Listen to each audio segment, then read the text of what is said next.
Well, blessings, everybody, and welcome to our study, Understanding the Anger of God. This is Lesson 2, Video 1. Make sure you read the passage. It's out of the third chapter of Micah. Chapters 3, 4, and 5 are just amazing.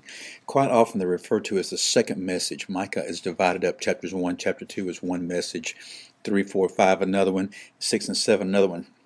But I wouldn't be too hard-nosed about that because we really don't know how these messages were presented. We know that he sat down and eventually wrote it, but is this something that was spoken over a long period of time in fragments and in different ways, different groups? We simply don't know.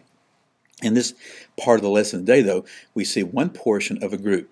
And it starts right here and it says, "Hear now, heads of Jacob and rulers of the house of Israel." Well, as a question pops up quite often, is this all Israel? Is it the northern kingdom, the southern kingdom? Well, at the end of the chapter, I think we see some hints that show us that he's speaking to Judah and the southern kingdom. Also, when you do a little investigating of the history and stuff, more than likely, the northern kingdom had already been completely hauled off into captivity by the time he was speaking this particular part.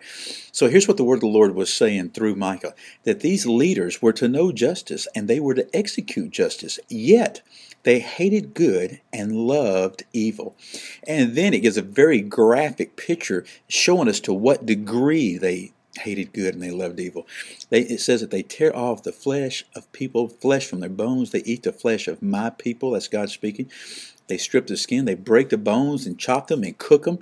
In other words, they were abusing the people to such a degree that they were using every piece and every element. They were consuming them, okay? We would say that somebody had skinned somebody if they'd gotten a business deal, something like that. And that's what these leaders were doing. And this was the degree of abuse.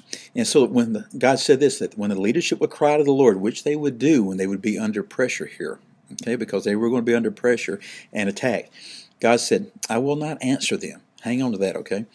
God said, "I will hide my face from them." And then he tells us why, because they practiced evil deeds. You know what? We live in similar times like that, to where particularly our political leadership really does abuse. And you say, "Oh, no, we don't. We live in a free country." You would be in error then, okay, if you believe that, because we truly don't.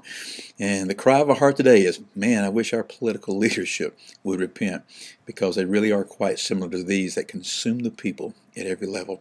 I'll see you next time. Study. Bye-bye.